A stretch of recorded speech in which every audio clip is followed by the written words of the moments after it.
Mm.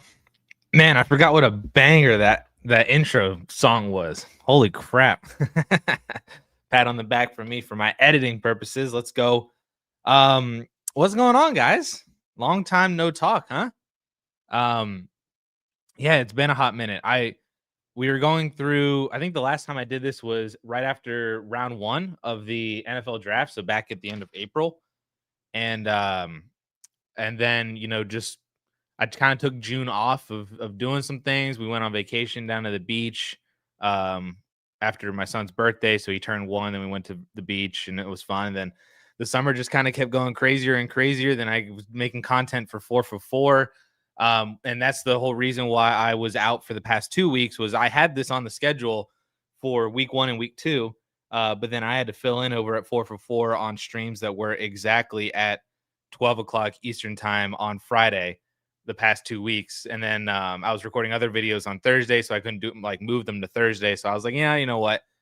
I'll skip those 2 weeks and then we'll start it on week 3. So I apologize for the extended absence and for also not being here for the past couple of weeks for you guys to help you. But hopefully you guys have managed. Hopefully you're all 2-0 or 0-2 if you're rebuilding and you wanted to be 0-2. But I appreciate everybody for being back in here. I appreciate the excitement and the support for these to come back. Seth's really excited to have it. What is this? I do not like what are we doing here? StreamYard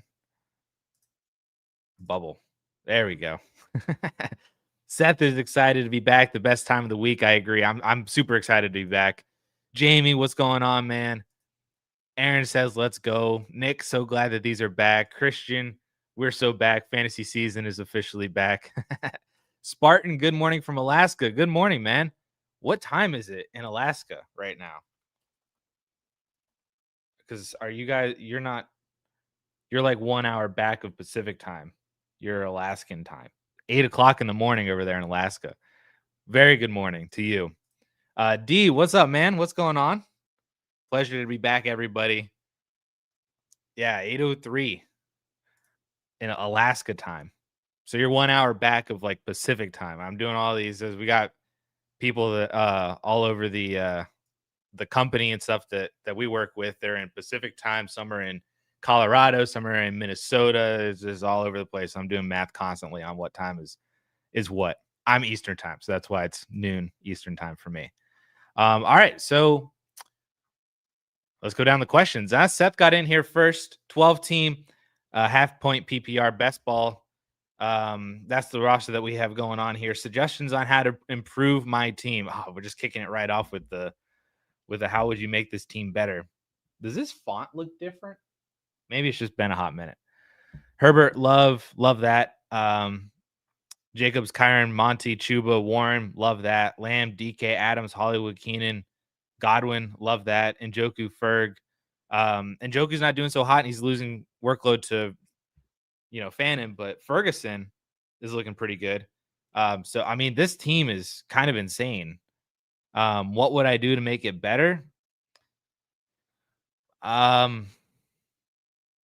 Man, I really don't know. I almost wonder if you could. I would love to sell high on Hollywood. I don't even know if he is a sell high, because everybody with Worthy coming back and then Rice, everybody knows all that stuff. So I don't even know if he is a sell high. But I'd be curious to see, if you can move a little bit of your running back depth over into wide receiver upgrades, especially in best ball. It seems like it's more strategic. I already love having wide receivers over running backs and being elite but lean at wide receiver. But I like having, I think, in best ball, more wide receivers because wide receivers are more inconsistent the further you get down the rankings. But that inconsistency can be a good thing. And you can have, like the random Kavonte Turpin has 14 PPR points and a couple of your guys kind of don't do well. And Kavonte Turpin's in your best ball lineup for the week, So I think I like having those extra wide receivers down to the back end, which I'm sure you have more wide receivers than everybody that you just listed here. But I do wonder, if you could use Monty to upgrade either Hollywood or Godwin, even though I like Godwin for 2026 and beyond. Monty and Adams for somebody. Maybe you address the tight end position. Maybe you try to move off of David Njoku. I'm not sure what his value really looks like right now with Harold Fannin in there. But I think Monty's the one guy that kind of pops out at me at the running back position. He needs a Jahmyr Gibbs injury to really be relevant. I mean, he's solid, and if he scores a touchdown, he's going to be fine. But um, when you have Jacobs and Kyron and Chuba, and even Jalen Warren is a pretty solid bet for double-digit points too with his receiving workload as the RB1 for Pittsburgh. Monty just seems like the one guy that's kind of a more lower ceiling, but has enough value. I wonder if you could package him with somebody else to get you an upgrade. Um, without knowing what your pick situation is too.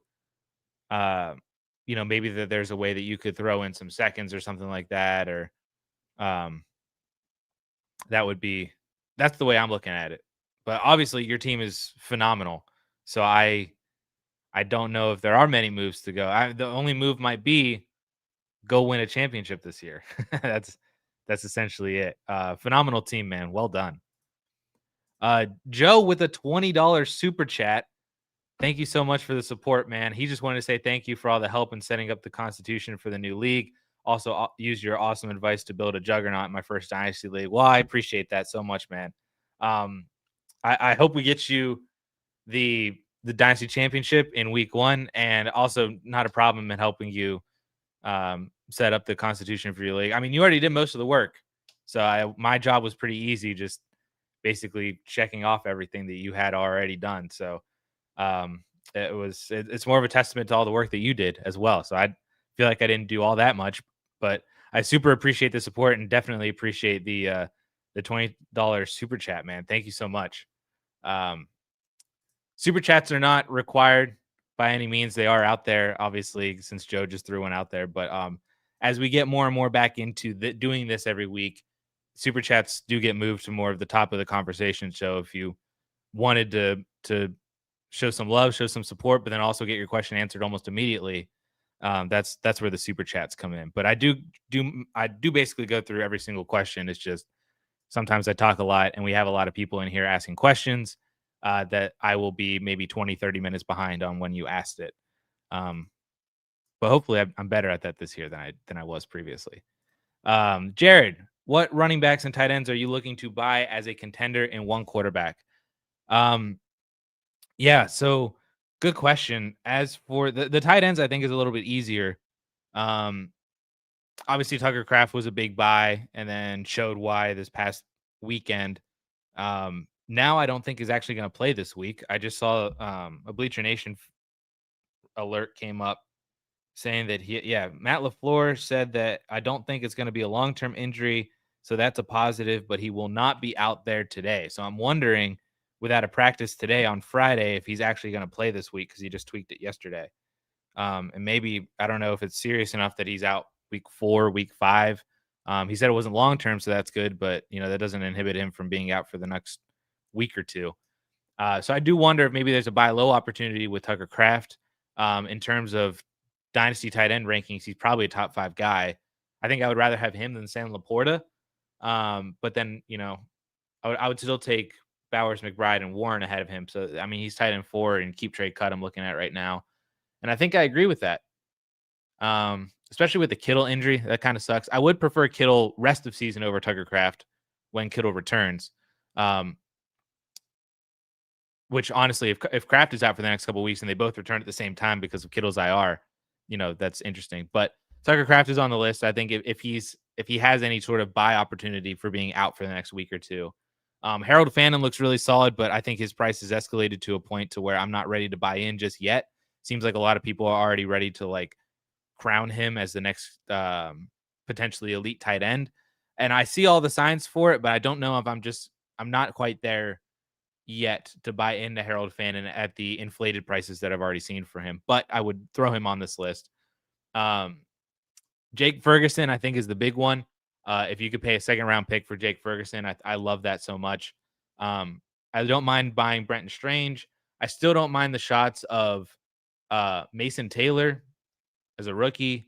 Dallas Goedert is not bad. I love Jatavion Sanders. I was harping on him last year. Then he got hurt. Kind of harped on him a little bit again going into this season as a buy low opportunity and a guy that people seemed like they were forgetting because they're, bumping up Brenton Strange. They were excited about Theo Johnson, and then Jatavion Sanders is just kind of chilling down there, and people kind of forgot about him. So um, now he looks like he might be a very productive tight end. So I would still throw him out there. Still like buying Theo Johnson. Still like buying Ben Sinnott for super cheap, especially whenever Zach Ertz eventually ages out. If Ben Sinnott can just go into that Zach Ertz role that's been very productive over the past however many games dating back into last year, he would be really good.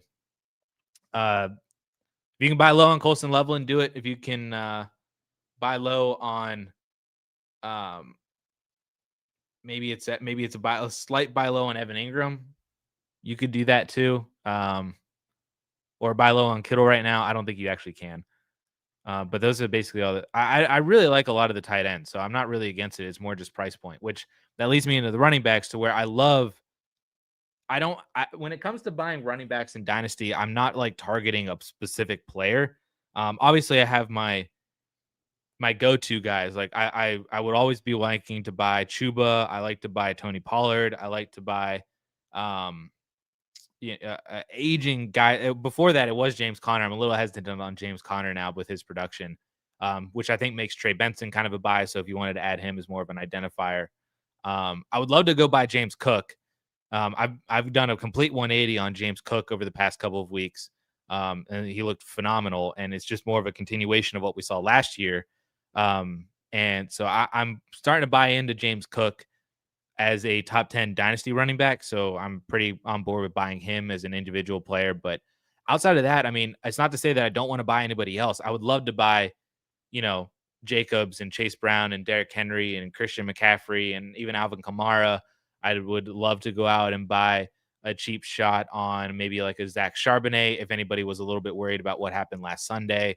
Um, I basically, I'd love to buy Jaren Warren. I'd love to buy lows on any of the rookies with Judkins or Henderson or RJ Harvey, even a slight buy low on, or maybe a major buy low on Caleb Johnson. I don't mind buying into Javonte. I don't mind buying into Travis Etienne. The question really just becomes when it comes down to cost. Um, so that's why, like, my personal strategy with buying running backs is I don't like to go individually, just like identify one player and be like, I got to go buy that player. I want to find a type of player, and I want to find, basically what fits my budget. Essentially, I got a second round pick. Well, that eliminates me buying Jacobs and Chase Brown and Derrick Henry and Christian McCaffrey. I can only look at the Kamaras, and maybe I can get Chuba if it's like a second and somebody else. Maybe it is a Jalen Warren. Maybe it's did I say Kamara? I don't know if I said Kamara. Um, Somebody Pollard, basically like that for a second. But if I have a higher budget and I can get rid of, I have 2 firsts next year and I can buy one for 1 first. Well, maybe that does get me into Chase Brown or Josh Jacobs or James Cook if I add something to that asset too. So it's not so much individual players I want to buy at the running back position. It is based on my budget. So that was a really long way of saying I'm buying any running back that I can if people are willing to sell running backs that make sense for my roster and the assets I'm willing to give up.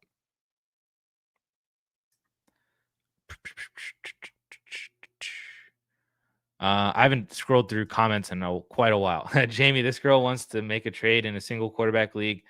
My Penix hurts for her neighbor's booty. This almost sounds like a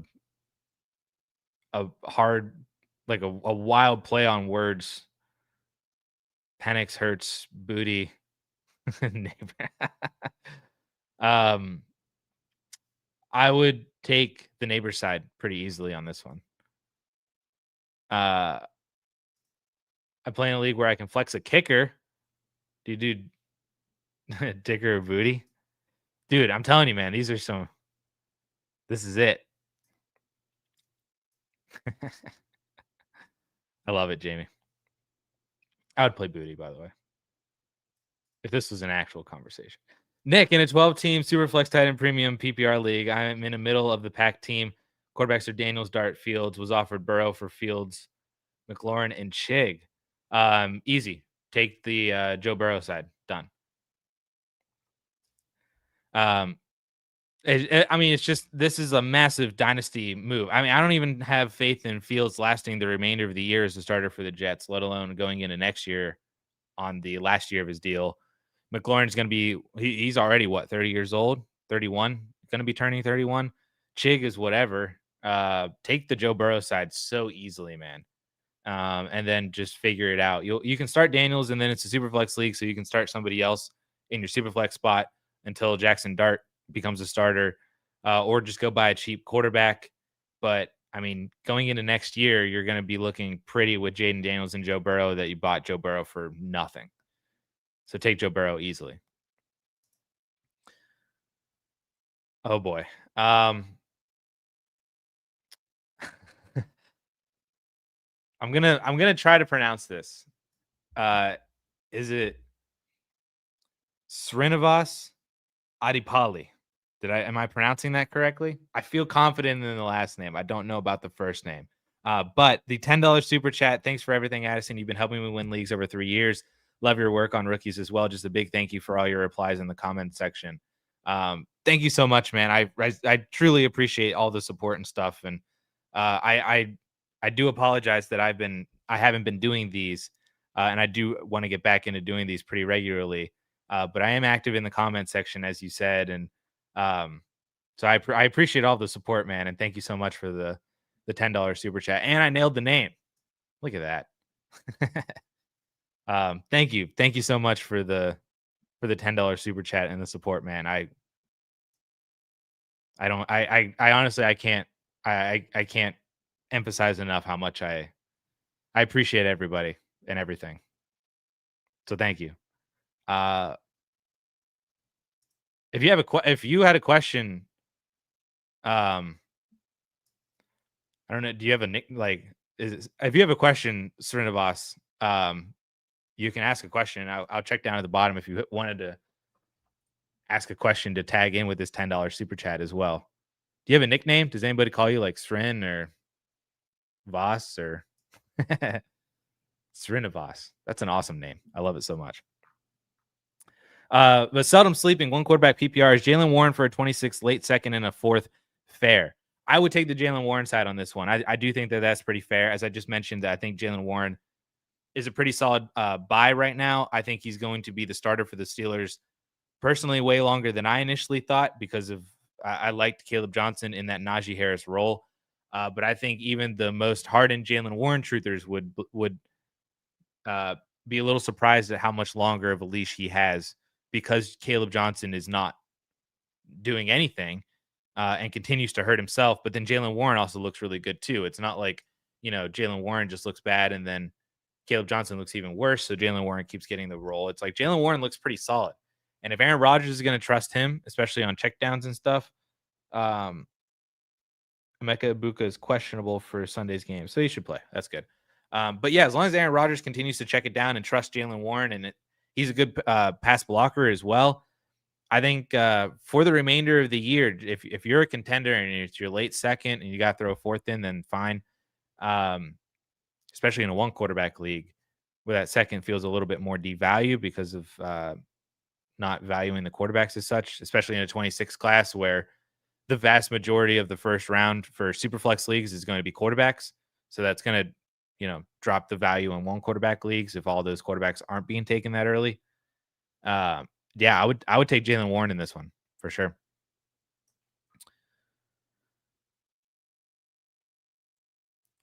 Christian does the time zone math every day, dude. It's such a killer sometimes, especially when it's weird times. It's like, it's 11. Can we do this at 11:30 Mountain Time? And I'm like, hold on a second. Like, I'm good at math. I'm good at numbers. I have a degree in statistics. But wait a second. You are 2 hours behind me, so I got to add 2 hours to 11:30, so that's 1:30. It takes a little longer to get there.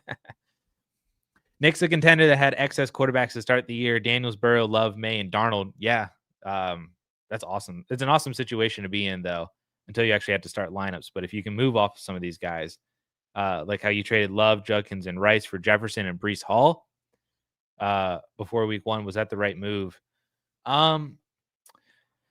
It seems like you left some meat on the bones. I'm sure you felt great about this after Breece Hall's performance in week 1, but might not have equally felt as great about it after what Jefferson's been doing the past couple of weeks with McCarthy's growing pains. Um, and then now you just lost Joe Burrow. Um, I it's never a bad thing to acquire Justin Jefferson. But I think that this is if I was looking at this right now, and honestly, even a couple weeks ago, I probably would have told you to keep the love side on this. Um, I can't say that for sure though, but I feel like my values haven't changed all that much on all 5 of these players over the past couple of weeks to where I probably would have told you to just keep the Jordan Love side. I don't think it's a bad deal, but I do think you were on the or are on the losing end of this, especially with Judkins continuing. If he continues to look good, and be the RB1 that we thought he would be in Cleveland, and further separate himself from the off the field troubles that he was in when Rice comes back, and especially if Rice produces as a wide receiver 1 when he's back and then gets extended, that could be, you know, that he could be a top 12 dynasty wide receiver, top 15 at the worst. If he continues down the path he was already on before his injury. Love looks great. Hall is kind of iffy. Jefferson dragged down slightly by McCarthy, but at the end of the day, it's still Justin Jefferson. Maybe he does well with Carson Wentz. Um, I'm pretty I pretty faithful. I have faith in Carson Wentz doing well for the Vikings offense and elevating Jefferson and TJ Hawkinson. It might even be to the point to where we're like, hey, are we even sure we want to throw McCarthy back out there right now? Because I'm sure if they had Daniel Jones or even had kept Sam Darnold, that McCarthy would not be out there right now. So I'm wondering if Carson Wentz does well enough and he's, helping Justin Jefferson produce and helping Hawkinson produce, helping Addison produce whenever he's back after this week. And they're winning games. I wonder if they're going to go back to McCarthy. I think it's close enough to where maybe they let McCarthy sit a little bit, even when he's healthy. That's if Carson Wentz is doing extremely well. Anyway, this is one of the dangers, though, for me of where whenever you have an excess amount of one position and then you feel like it's okay to discount one of those players in a trade, because then other things can happen. Just saw right here, you don't have Daniels or Burrow this week, so you're starting May and Darnold, and you won't have Burrow for the remainder of the year. So you're moving forward, you're going to have Daniels in May and then Darnold, which is fine, but I bet you would probably love to have Love anyway. Judkins and Breece Hall are probably similar in dynasty value already. Then you're going to be getting Rice back soon. It's one of the dangers of discounting your players in trades just because you have excess depth. It's the same thing that people do with draft picks. They say, "Oh, well, I can take the value hit on this trade by sending away this first for this player who may or may not be worth a first, but I have an extra first already or 2 extra firsts in this draft class, so I can take the hit on that." And it's just kind of like you need to still be getting the value that your players or your assets are worth, even though you have an excess. Like, that's like if you had 5 houses and you wanted to sell one just to recoup some money, you wouldn't sell that house at much of a discount, like you would just. That's a bad analogy anyway. It's not like I have 5 houses, so I can't I can't speak to that. But you understand what I'm saying? Like it's hard to discount just because you have an excess. Still get the value that you're getting. But I still think you're in a fine position. Obviously, Jaden Daniels was limited in practice, so they're going to start Marcus Mariota against the Raiders. So yeah, there you go. You're not going to have Daniels this week, unfortunately. I still think you're all right because you got Justin Jefferson, and maybe you could do something with Breece Hall, or he looks better throughout the remainder of the year. But I think you're going to have some bad weeks with the Jets that we just saw this past weekend with them because Justin Fields ain't good. Brady, 12-team non-tight end PPR. What would your price be for Bowers? I am rebuilding. He is had 2 firsts minimum. And I don't know if you want to pay that for Brock Bowers, to be honest with you. If you're rebuilding, it's not so much about getting good young assets. It's about trying to split your assets up to give you more opportunities to hit on good players. Um, and so, especially if you're trading away draft picks for them, just to have them as a rebuilder. Um, if you're a good drafter, you could draft one or two players that are 80 to 90% of Brock Bowers, or maybe one of them is a Brock Bowers at a different position, but then the other guy is, just a solid player, and then you're winning that way if you're trading away 2 firsts for Bowers, if you're good at drafting. Uh, so that's kind of the iffy situation, to where just because you're rebuilding, it doesn't mean you need to go out and get all these super great young assets, especially if you're consolidating what is probably your already limited assets on your rebuilding roster. I don't like consolidating in a rebuild. I like to, you know, kind of tear it down, separate assets out, give yourself more opportunities to hit, to then either sell for an ROI, or they actually hit to then help you produce, when you're ready to produce in a year or two. Um, so consolidating down to Bowers may not be your most optimal move. Who would you pivot Ricky Pearsall to? I don't know if I want to pivot Pearsall necessarily. I mean, I'm not worried about him after 2 weeks. He had one good week, and then he had another okay week where Juwan Jennings just caught a 40-yard touchdown. So I'm not like really pivoting off of Ricky Pearsall, so to speak. I mean, if you could add to him to go get to Rice, or I mean, if you could really use him and move up and get like Marvin Harrison Jr. on the buy low, or Roma Dunze, or I mean, even Tedero McMillan, that's going to be difficult to do, and you're going to have to add a pretty significant asset to do that. But like when you're looking at where he's at in dynasty rankings and just saying, you know what, I want to pivot off of him. Like, you're not pivoting off of him for Chuba. I'd rather have Pearsall than Worthy still. I'd rather have Pearsall than Kenneth Walker. I'd rather have him than Sam Laporta. I'd rather have Pearsall than Jameson Williams. Um, and then it's like him versus DK. I'd rather have Pearsall than Matthew Golden. I'd rather have him than probably RJ Harvey and Pickens. And so it's like I don't really want to give up Pearsall. So like Mustang down here, I just saw Pearsall or Judkins. KTC has them close. And Pearsall is his wide receiver 5. I don't mind going to Judkins in that situation because he is, he's got the rookie. He's looks like he's on the ascension. And you're right, like KTC has them overall 59 and overall 66 in favor of Judkins. So like he wouldn't be bad, I don't think, to where if you wanted to pivot off of Pearsall over to Judkins, I don't hate it, Nate. But when you're looking at everybody else that he's around, there aren't a lot of other. Maybe Pearsall to Tucker Kraft if you wanted Kraft, sure. If you're competing more and you can go get Derrick Henry, then sure. But Pearsall isn't a player that I'm like actively trying to move off of, I think. But I probably would take Judkins Mustang. So I'm cool with that. That's one of the few pivots I'm cool with off of Pearsall. You can call me Srini. Nice. What do you think about this team? 12 team. Sorry, I skipped over some of the other questions because Srini had the super chat that I'm just now seeing. He had the super chat earlier, but I'm just now seeing the question that I said that he can attach to it. So I'll go back up to everybody. I'm not skipping anybody.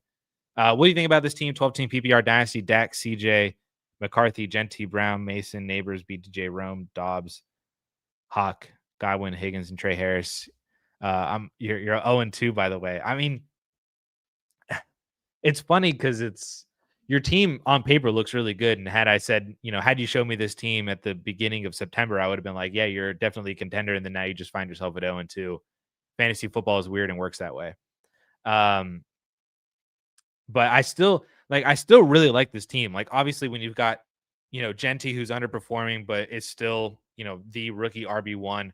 Chase Brown's underperforming a little bit, but I still like his upside. And maybe Jake Browning can just maybe he's relied on a little bit more for the Bengals under Jake Browning. He dumps off a little bit more, maybe sees a little bit more rushing volume. I mean, he's already top 5 in the league in rushing volume. So the volume is there on the ground, but was not there so much through the air, and he's not as efficient with it. So hopefully that gets fixed throughout the remainder of the year. Mason, fantastic start this week, and probably for the remainder of the month as Aaron Jones is out.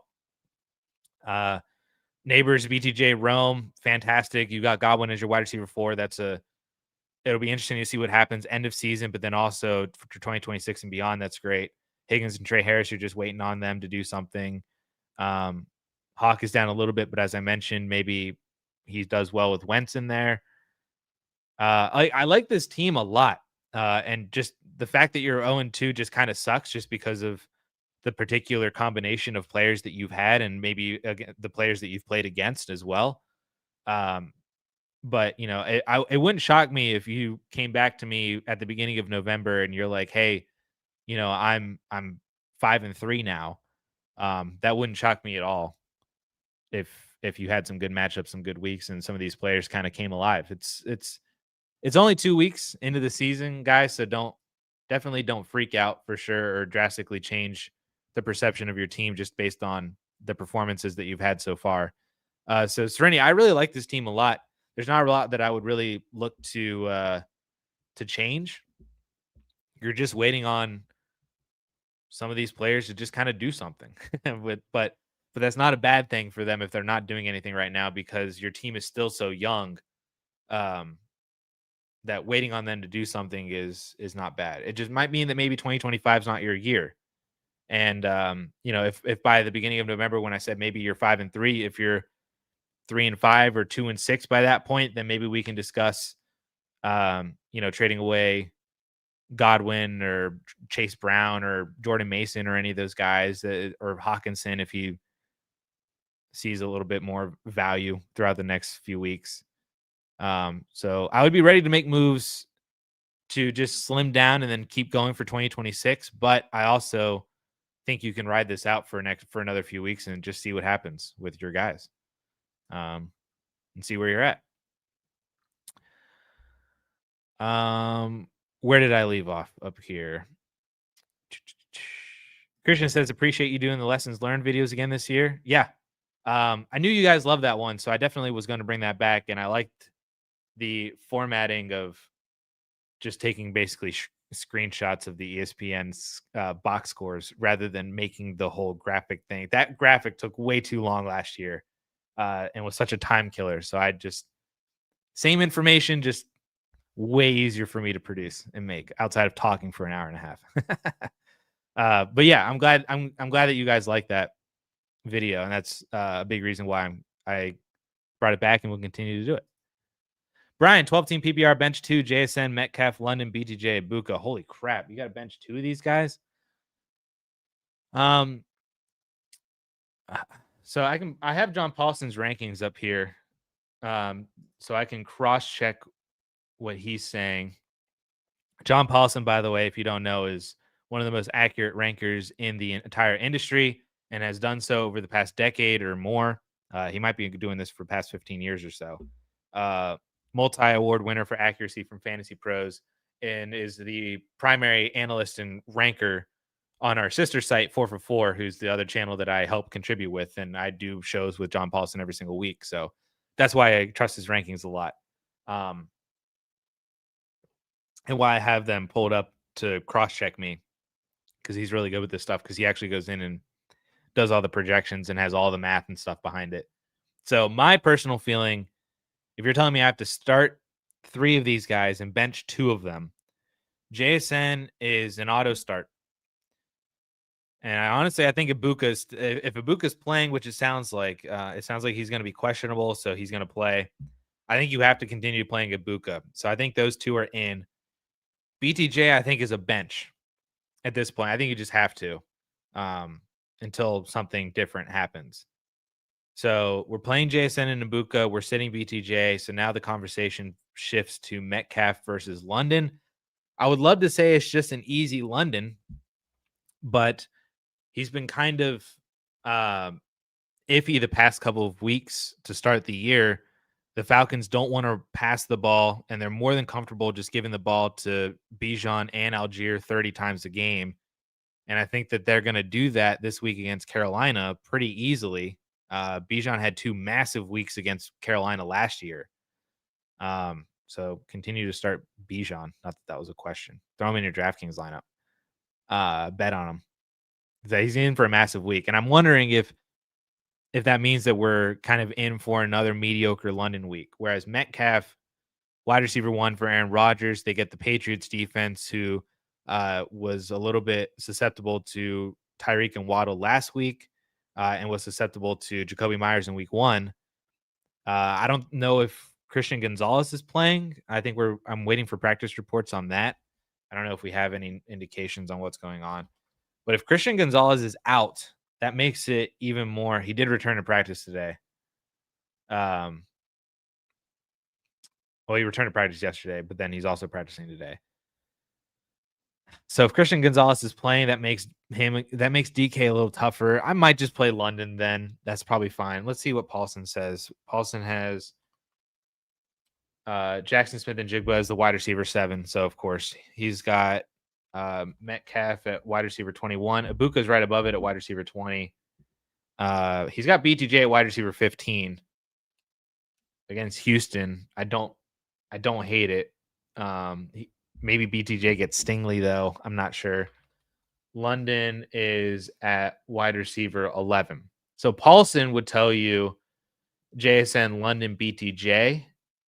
I think I'm a little iffy about BTJ, and I'd probably play Ibuka.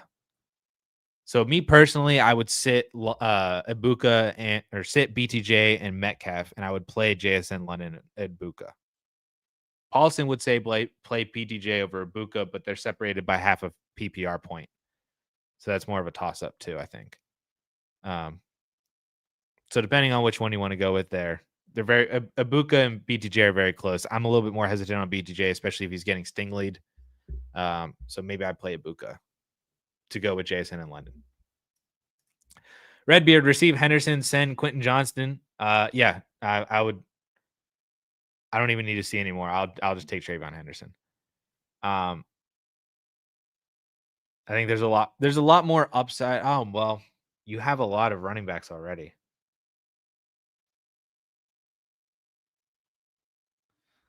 Nah, you know what? I retract my statement. I will keep Quentin Johnston. Because I'm assuming that this is redraft. If this is dynasty, this is easily Henderson. So I'm assuming that this is a redraft question, and if it's redraft, I think I'll keep Quentin Johnston because of all your other running backs. Like even when Henderson's producing, you're still going to have question marks on if you're not going to start Henderson over Barkley, or you're not going to start Henderson over Jacobs.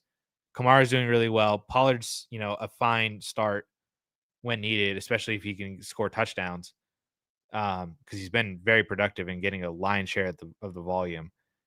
To where I think it might just be more beneficial to your team to keep Quentin Johnston, because him versus Garrett Wilson might be an interesting conversation, or him versus Jacoby Myers, him versus Franklin. I think, Quentin Johnston could still easily be better than Troy Franklin for the remainder of the year. I think I would keep Quentin Johnston for redraft. Dynasty, this is easily Henderson though. Yes, I think I would. I mean, how would you not?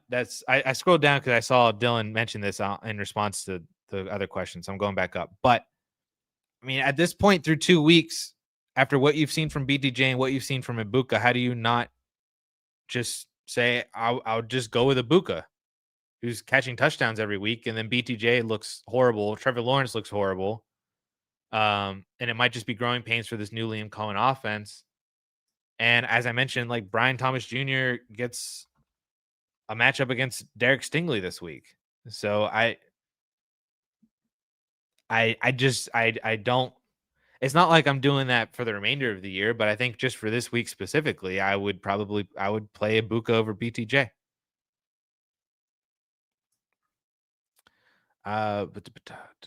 Christian's curious thoughts on Waddle. I'm leaning towards selling him after 2 touchdowns in a row, but I know Hill could be traded this year. We think that'd be good and worth holding. Yeah, I think it depends on what you're getting. Like I would trade if you could trade Jalen Waddle for a mid-ish 26 first, I would do that.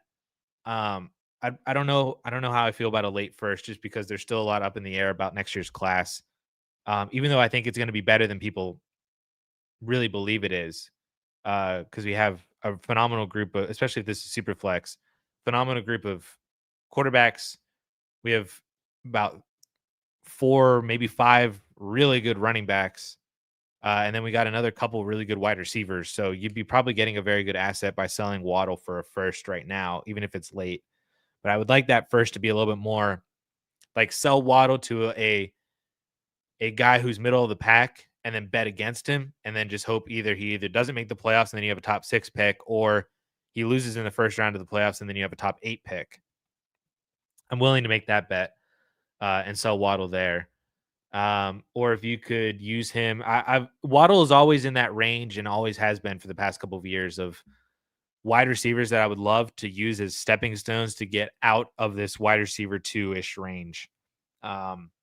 So if you could use Waddle and add to him to go up and get Rashee Rice, go up and get Rome Odunze, go up and get Tet McMillan, go up and get, I mean, even if anybody's worried about BTJ right now, go up and get BTJ. That, and go up and got by Lad McConkey, like that range of wide receiver. I would love to see what I have to add to Waddle to get into that range. Other than that, though, like I wouldn't sell Waddle for, a couple seconds or some player in a second. I wouldn't like pivot off of him to some other dude like Metcalf or Jameson Williams or Jordan Addison. I wouldn't do any of that. So it's more about, can you go to a first round pick or can you move up off of Waddle is how I would go about it. Because there is that upside of what if Tyreek gets traded, then Waddle is back as the wide receiver 1 like he was as in his rookie year, which Tua is not a good quarterback, but I think him being as the wide receiver 1 would be tremendous for his value and consistency every single week. Vinny, oh man, we back. Love these live Friday shows. Yeah, appreciate you, man. Bringing them back starting in week 3. Rebuilding strat with Godwin. Shop now or wait for him to produce. Thoughts on selling for Reed?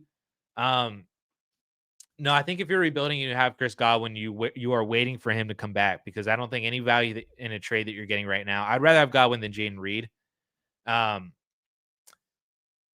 any value that you're trading Godwin for right now probably feels a little bit depressed. I'm fully like, he's not playing right now, so he's not hurting your rebuild whatsoever. And then when he does come back, he might not be productive as part of a 3-headed wide receiver room with Evans and Ibuka. So he might still not hurt your rebuilding. But in the offseason, if you continue to hold him through the offseason, let's say Mike Evans retires. He gets 1,000 yards again this year, breaks Jerry Rice's record. He has a Super Bowl ring. He's 33 years old. At the end of his contract, maybe he just retires. And then now it's Ibuka and Godwin moving forward, and everybody's talking about Godwin as a buy low. He's going to do well again this year as the more of the wide receiver 1A, 1B with Ibuka. That will bump his value up. Or let's say he does start producing well at the end of the season when he comes back. Then you can trade him then before your deadline or heading into the playoffs to a contender, and then you're getting proper value for him then. So I would not be wanting to shop Godwin until I actually see him produce on the field, or until his value artificially rises in the offseason due to hype around him, especially if Mike Evans is no longer on the team. So that's where I'm at with Chris Godwin. I did see one other person ask, was it 50 cal? Yeah. When is Godwin coming back? It sounds like they're eyeing a return of like week 5, week 6. So I at the beginning of October, I think, essentially. So I think they kept him off of the PUP or IR to allow him to practice more and just really ramp up off of that, with maybe the possibility that if something great happened, that he could play in that 4-week stretch, but it was more of a long shot. Yeah, like Christian said, that like most recently her week 4 could be on the table. Like I wouldn't put it past him if he was able to play week 4, but I think Tampa might be more ideally looking at week 5 or week 6 as the beginning of October versus next Sunday. Just so that everybody's on the same, especially with the way Ibuka's been playing and they're still winning games. I don't think there's um any need to get Chris Godwin out quickly. But if you have Chris Godwin, especially if you're rebuilding, I would just continue to hold him and wait for his value to actually rise from either production or hype around him in the offseason. Especially if Evans is not there. David traded Addison and Swift for Jameson Williams. Did I lose?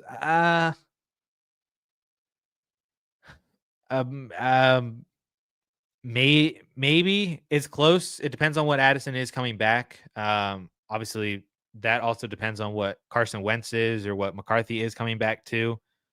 JMO, I am a little. I was already concerned about the new offensive coordinator with Ben Johnson gone, that JMO would be the guy that got hurt the most, because it seemed like Ben Johnson's creativity and his high-powered offensiveness really helped Jameson Williams the most, compared to, like, obviously Amon-Ra was going to be fine. Laporta was probably going to be okay. Gibbs was going to be fine. But, when it came to Monty and then Jameson Williams, any drop in efficiency or production from that offense as a whole, and any inconsistencies would probably come more off of their plates than the other guys' plates. So I'm still a little worried about Jameson Williams. He had a great week last week. Obviously, when you catch 2 50-yard touchdowns, that's going to be great. But those were his only 2 catches. So, we'll have to continue seeing. I view Addison and Jameson Williams the same. So the fact that you added Swift to Addison makes it seem a little iffy. I would be saying the same thing to where if you said that you traded Addison for Jameson Williams and DeAndre Swift, I'd be like, yeah, that's tremendous, because it's whatever side Swift is on, I think, is the side that I want, just because it's an extra asset. Swift is a starting running back right now and is startable, I should say.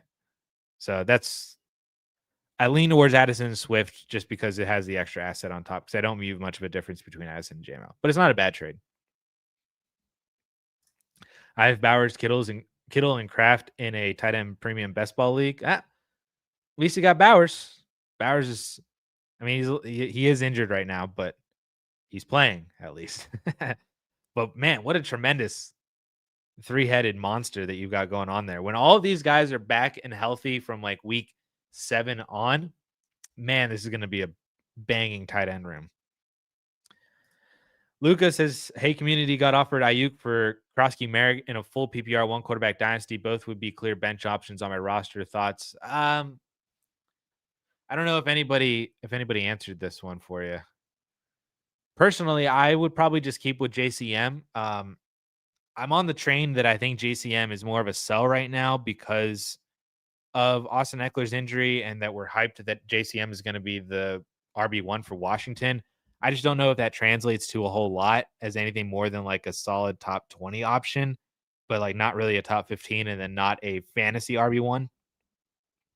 So I am more on the side that JCM is a sell, but Ayuk doesn't get it done for me, in my opinion. Like if I'm hoping for one of these two players to really like outgrow their current value and really, become like a staple dynasty asset, I do think the odds are more on JCM.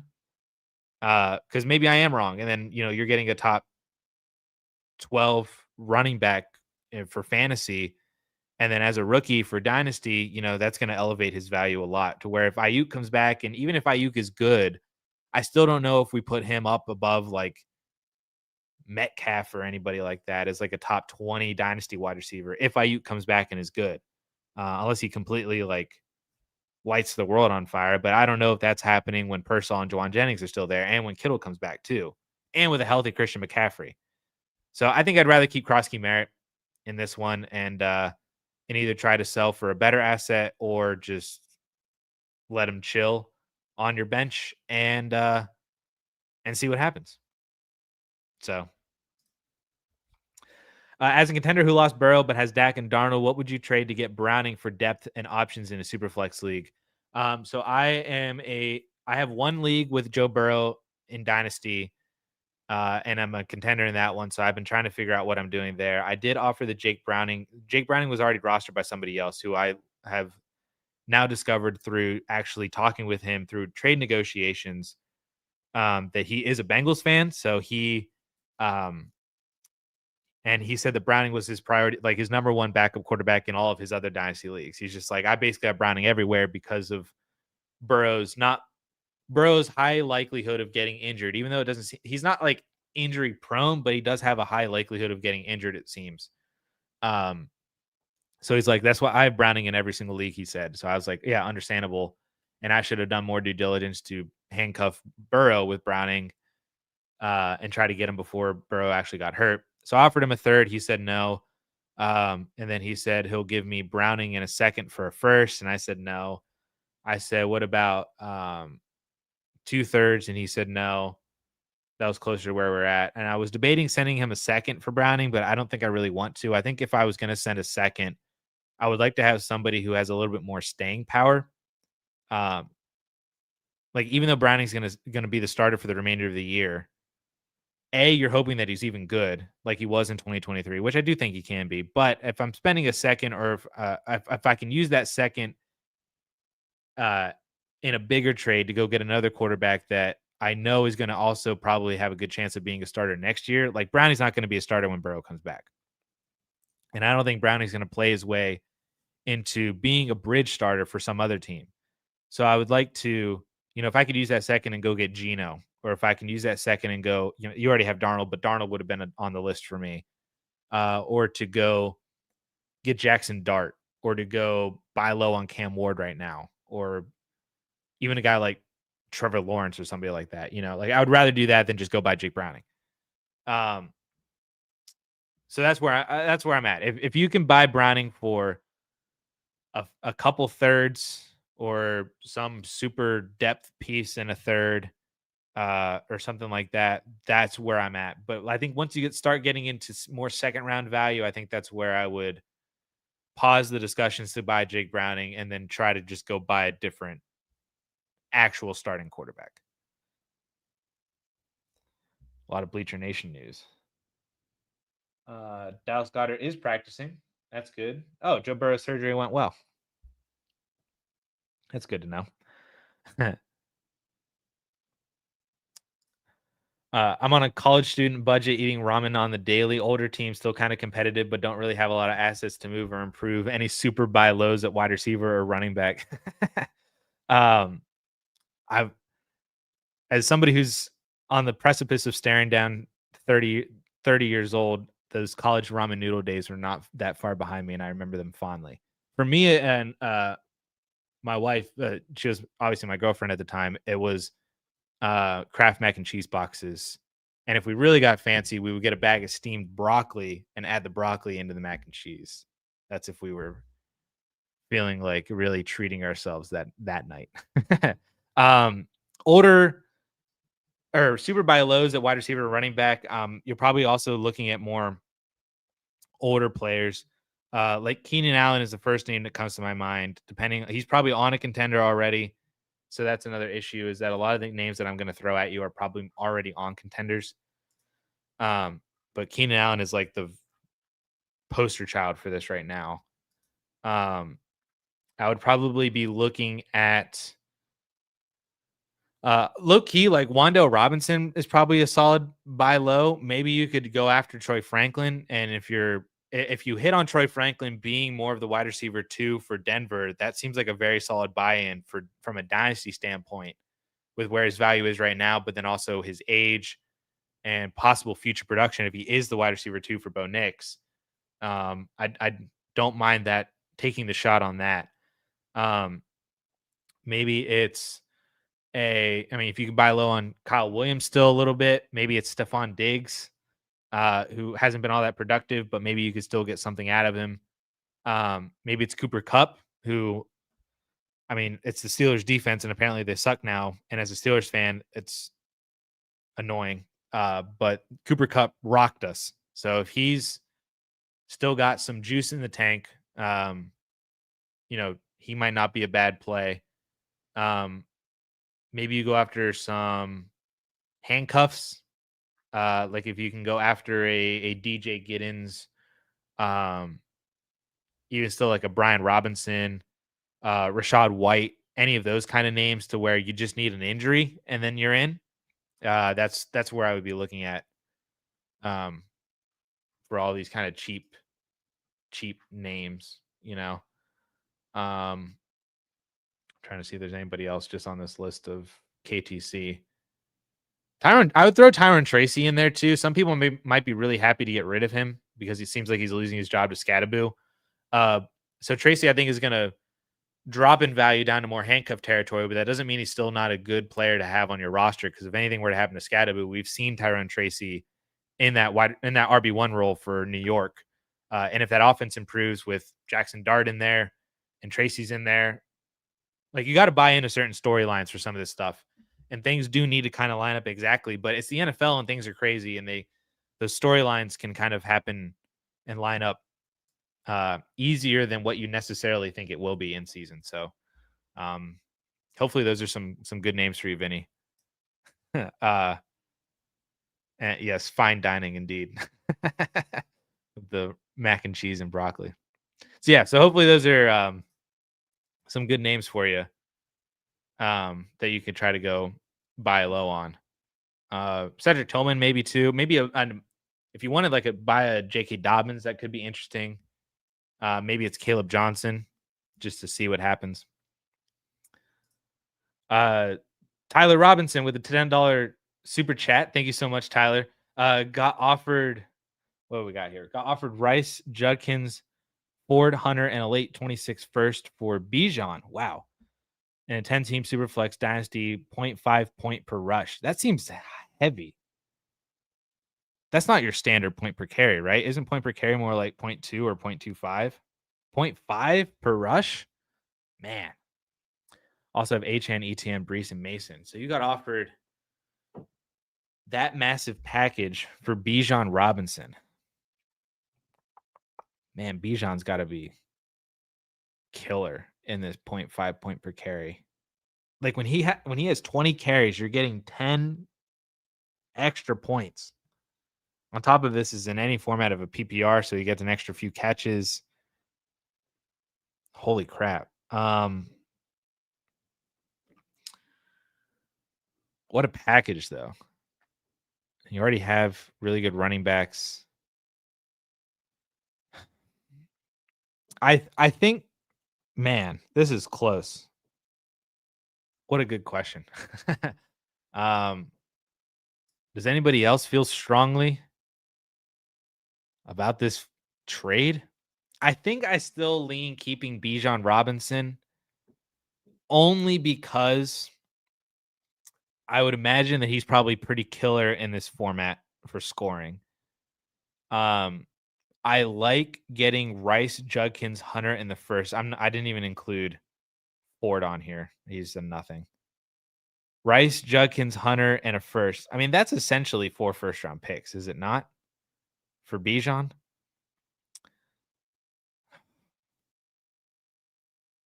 I think if I was selling Bijan Robinson in a format like this, I think I would prefer to sell him for 1 or 2 great options rather than this looks like 4 good options. So it feels like in some ways, like this analogy doesn't make sense, but it feels like in some ways you're breaking down a $100 bill into, 20s essentially, like 5 20s, even though Jerome Ford isn't a 20. But that's kind of where the analogy leads me, where I would rather break down my 100 into like 250s. You know what I'm saying? If that analogy makes any sense whatsoever. So it would be, yeah, and 50 Cal brought up a good point to where, if you want to win as Bijan, and you may not even start any of those guys, or especially not even start all of them. And then, do you want to start ETN and then also start Travis Hunter from the Jaguars? Is Judkins going to be anything? Like Judkins is going to be solid from like a point per carry standpoint, but if he's not going to have a ton of yardage or score a lot because the Browns offense isn't that good, the 26 first is nice in theory. Rice is nice in theory too. Like there's a lot more risk, I think, on the other side in breaking down Bijan this hard. Um, yeah, Ford is a penny. So you're breaking down a $100 bill into 4 20s and a penny, into $80 and a cent. um, to where I don't think I could do that, especially if you are competing, which I'd imagine that you are. Um, and I think I would hold on to Bijan Robinson. If you were on the cusp of like competing to where you're like Bijan's my only real running back, but I have Bijan, I have Jordan Mason, and I don't have great wide receivers, then I would sell Bijan Robinson for this. But I think if you're going in this year, I would keep Bijan Robinson. It's a great offer, honestly, but I think you keep Bijan.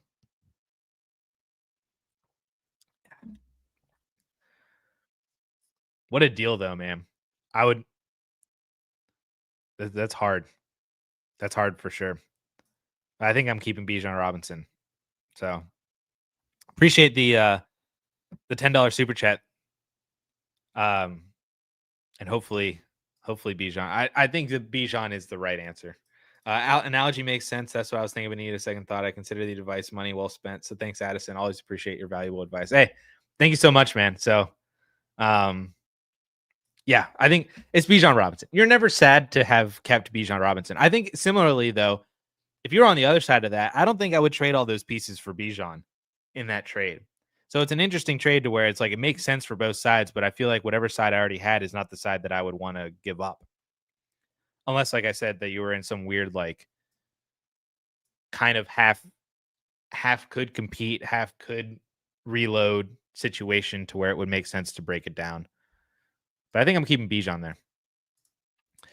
Tyler Sperry with a $2 super chat. Thank you so much for the support. What do we got here? Jacobs or Kyron?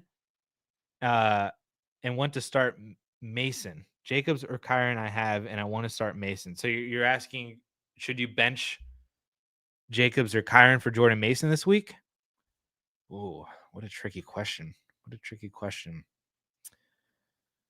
Jordan Mason was John Paulson's sneaky start on our video for 4 for 4 this past weekend, or this week. I think it dropped this morning. It was Jordan Mason was his sneaky start. He's a big Jordan Mason fan. I am a little concerned about Josh Jacobs this week against the Browns. I mean, we saw week 1, they held Chase Brown to 40 yards. I think Chase Brown still scored, so he was fine from that standpoint. But he wasn't all that effective. And then we just saw what the Browns did to Derrick Henry, and he was not good. So I'm a little bit concerned about Josh Jacobs against the Browns this week. And then, yeah, Christian mentioned the Bengals defense isn't great, which is a positive for Jordan Mason.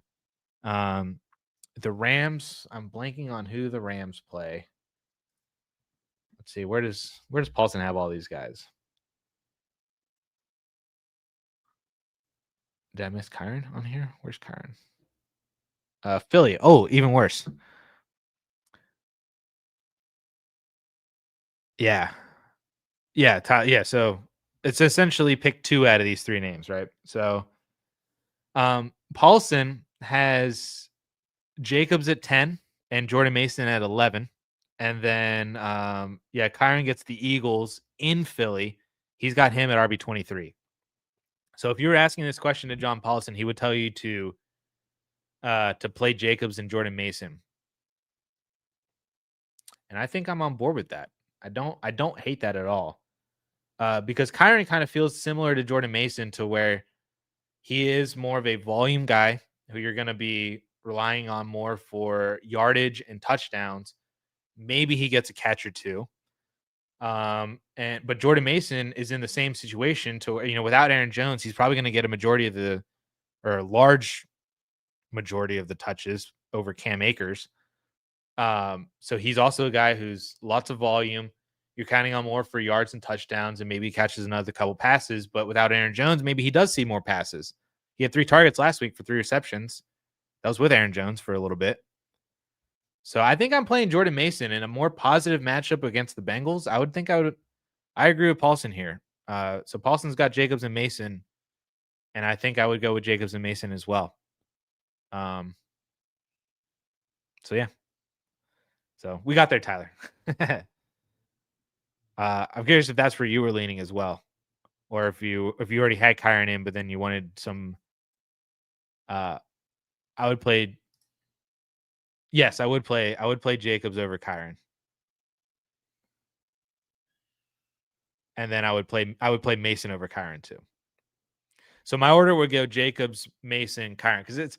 I don't love the Jacobs matchup against Cleveland, but it's Josh Jacobs at the end of the day, and you know they might just obliterate Cleveland, and maybe their offensive line is that good, and then they can hold back the Browns' defensive line. It's Josh Jacobs. He's probably going to score a touchdown as well. He scored a touchdown in like 15 straight games. So I would play Josh Jacobs as my number one option.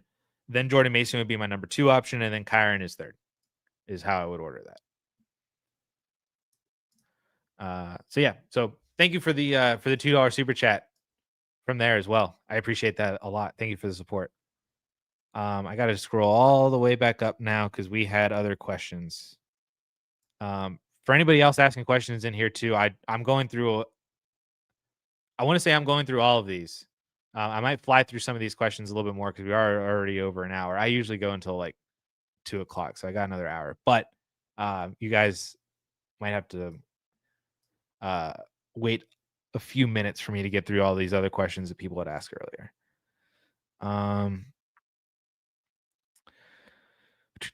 Where were we at? Oh, 50 cal. Start 9 PB. I think this is where I left off. Yeah, because the question before this in the order was Vinny's college budget ramen eating.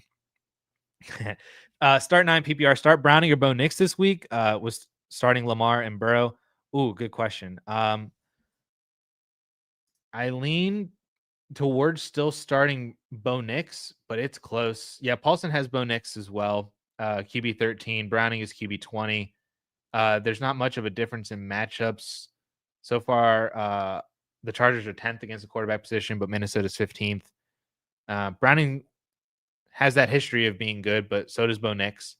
And if they're playing a Chargers team that is going to score a lot on them, then you would think that Denver would have to throw more as well. And with his rushing upside, I still think I would go with Bo Nix for this week. But it's pretty close. I could see this being a different story next week. If we're wrong, which hopefully we're not wrong. I don't want to be wrong for you, but I think I would give Bo Nix one more shot against and what is hopefully a really good game between Denver and LA. Mike with the $10 super chat. You guys are just dropping money on me like I'm on stage, man. I appreciate it so much. Thank you. So Mike's a contender.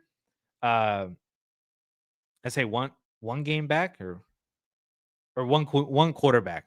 For some reason, I was in one game back. I think it's because I helped produce the Chicago Cubs Bleacher Nation podcast, and they're talking about they're like 5 games back from the Brewers. So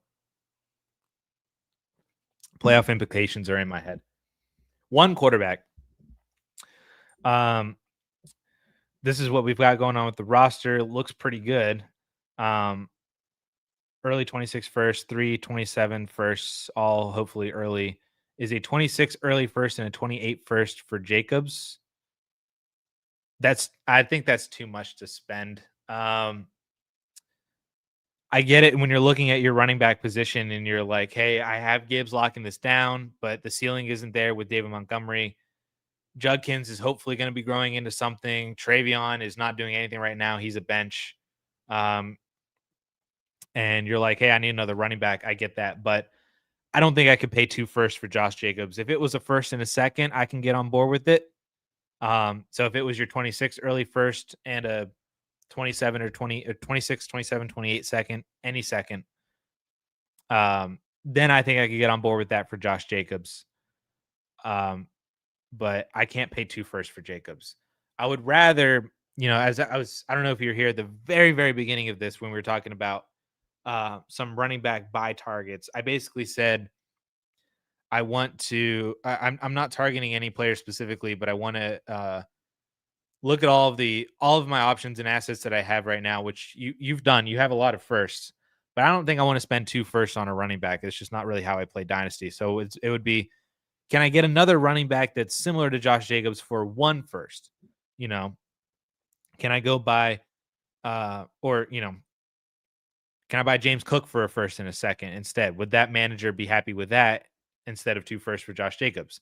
I don't know. Can I go buy Christian McCaffrey for one of these firsts if you really had to? Could you buy low on a Chase Brown for less than a first? Could you go buy Chuba for less than a first? Could you, if you just wanted to get by as you're waiting for Judkins or Travion to do something, and you just need a guy, could you go buy Alvin Kamara? Could you go buy Tony Pollard? Um, guys like that to where Jalen Warren, I think, is another good example. Could you just buy a cheap running back that can just help you get through this, and then hopefully as the second half of the season goes on, Travion's picking up, Judkins is picking up. Maybe that running back that you bought for cheap is still producing well, as an RB2, because you don't really need much after that. You have Neighbors, Lamb, Ladd, Marv is as your wide receiver 4. Marvin Harrison Jr. is really good for motorcycle just drove past my house. Marv is really good as your wide receiver 4. If you needed him to start, you've got Fannin, you've got Kincaid. You have a boatload of first round picks that I understand are kind of burning a hole in your pocket. But at the same time, those firsts, when combined with this team, if you're able to win with this team, and then you still have first round picks, like that's how you create a dynasty, man. That's how how the rich get richer, essentially, and you just are so much better moving forward because you have a contender and a championship team already, and you have a boatload of extra first round picks that if you draft really well could just continue feeding into you the value of your team and the production of your team, and then everybody wants to leave the league because your team is just that good. You know what I mean? So I would not pay 2 firsts for Josh Jacobs. I would rather see if you could buy another comparable running back for cheaper, or if you could negotiate this trade down to a first and second for Jacobs. I'm fine with that. Or just go buy a different running back that's cheaper that can just get you through until these rookies start doing something. So thank you so much for the super chat, man, for the $10 super chat. I appreciate that greatly, and hopefully I'm steering you towards the right direction.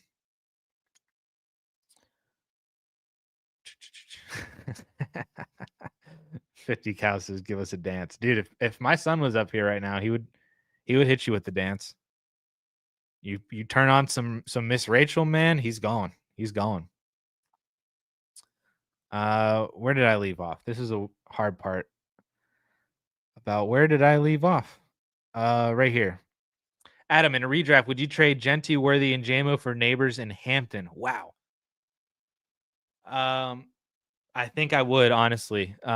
Genty, I still have full confidence in him being great for the remainder of the year. And can still be a top 12 fantasy running back. But I also think Amari Hampton can still be a top 12 fantasy running back, to where Malik Neighbors, I think, is the best asset in this whole entire deal. You're kind of condensing your two inconsistent wide receivers into a Malik Neighbors asset is phenomenal. And then you still have a high upside first round rookie running back in Amari and Hampton. So yeah, I would take Neighbors and Hampton in this for sure. Ryan said if JD is out this week, which we've now confirmed that he is, they're starting Marcus Mariota. Do we feel confident in either Ward or Flacco? No, I don't feel confident in either one of them. Christian Gonzalez is officially questionable for Sunday. So that was for the Metcalf question we had earlier, which we said to sit Metcalf anyway. I do not feel confident in either Ward or Flacco. Of the two, I would play Cam Ward, I think. I am that Packers defense, man. And especially with Flacco being an absolute statue. I am so terrified for his well-being. I think Michael Parsons is going to chew him up and spit him out, dude. Funny enough, so looking at Paulson's quarterback rankings, he has Cam Ward at 30, quarterback 30, and he's got Joe Flacco at 32. So he would also say that he is inspired by neither of these guys, but that if he had to pick one, you would pick Cam Ward over Joe Flacco. I would love to know if you have other options at other positions to play in your super flex spot. because right now he's got Cam Ward projected for 13 fantasy points and he's got Flacco projected for 10. So there might be a player on your bench in that 10 to 13 range that maybe we have a little bit more confidence in terms of a ceiling or a solid floor versus Ward or Flacco. So yeah, Ryan, I don't know if I don't even know if you're still in here because this question was almost an hour ago. This is what happens with these streams, man. This is why it goes so long. But I appreciate everybody for asking questions and being in here. This is the part of this YouTube channel and the part of the community that we've been able to build here that I enjoy the most is just having this personal time to actually answer your questions rather than just say, hey, go buy these players in a YouTube video. This is my favorite part of YouTube and the community. Mustang, we answered Purcell or Judkins earlier. I said Judkins. Nick said that XSQB team had a need at wide receiver. Yeah, so then you added Jefferson, which, I mean, having Jefferson and Chase is phenomenal. So it was kind of like where I ended that, where it's like I would probably still prefer the Love side, but having Justin Jefferson is never a bad thing on your team. Golden or DK, full PPR contender. I would rather have DK Metcalf. I understand the upside still for Matthew Golden, but that might just take a really long time to get there. I would rather just have DK Metcalf on this one. So easy answer on that. Thank you. Thunderdogs offer on the table in a 12 by 10. Give Marvin Hunter, give Ibuka and Henderson, or give Marvin Hunter, get Ibuka and Henderson. Phenomenal wide receiver room. Running back room is a little light indeed. Ibuka might be valued more than Marv. Is that how Keep Trade Cut has it? I am curious. Where do they have Ibuka? Wide receiver 11. That is over Marv. Not even in the same tier as Marv. Wow. So then would you rather have Hunter or Henderson? You know, I'm on board with it. I'll take Ibuka and Henderson. Yeah, because I do agree that I would rather have Ibuka than Marvin Harrison Jr. It's pretty close. I don't know if they probably would be in the same tier for me. But it's relatively close, and Ibuka's producing better right now. So you cross off that, and both of those guys would be your wide receiver 4, essentially behind JJ Puka and Amon-Ra. And then you also have Keenan Allen as a productive wide receiver 5. It's insane. What a wide receiver room, dude. This is how you build dynasty rosters, by the way. I absolutely endorse this 110%. I love this so much. But then moving from Travis Hunter over to TreVeyon Henderson, from a rookie draft standpoint, their values were basically right next to each other. Hunter might have been like the 105, and then Henderson was the 106. Nothing I think has really changed in that regard. I think there's still growing pains with Travis Hunter at the wide receiver and defensive back position for Jacksonville. There's growing pains for Jacksonville just in general. And there's also, as we've seen, growing pains from TreVeyon Henderson. So because you do have a little bit more of a need at the running back position, and Travis Hunter would be your 5 or 6 on your team, I'm cool with shifting that over to the running back position a lot, and then having your growing pains and your weighted outs at your RB2 spot with TreVeyon Henderson. So I'm cool with that. Yeah, take Ibuka and Henderson. Ken says, glad to have you back. Glad to be back, man. What are your thoughts on Kincaid after his good start this year? Hold or sell high? What/who would you target in a trade? I am very enthused by the great start for Dalton Kincaid over the past 3 weeks. He looked phenomenal last night, I should say. Looked good in week 1. That being said, I do wonder if I could sell high on him. I do wonder what it would take to go from Kincaid to get up to, Tyler Warren or Trey McBride. You probably can't. You probably have to add too much for my liking to go from Kincaid to Bowers. It might honestly be worth it, but it might be too rich. But I would be curious to see what it would take to get to McBride or Warren. Like if you had to add, man, is it a first round pick difference between the two? Kincaid in a first for McBride or Warren? Man, it probably is, to be honest with you. And I think I would do that.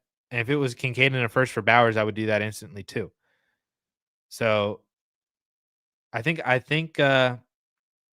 I think that would be the stepping stone is going from Kincaid to one of the top 3 tight ends in Dynasty. Or if it was Kincaid in a second to go to Tucker Kraft, I'm not opposed to that either. But I think I would rather get up to the Warren McBride Bowers range by adding a first. So, and if it takes less than a first thing, then that's phenomenal. If somebody's really buying into the Kincaid breakout, then that's great.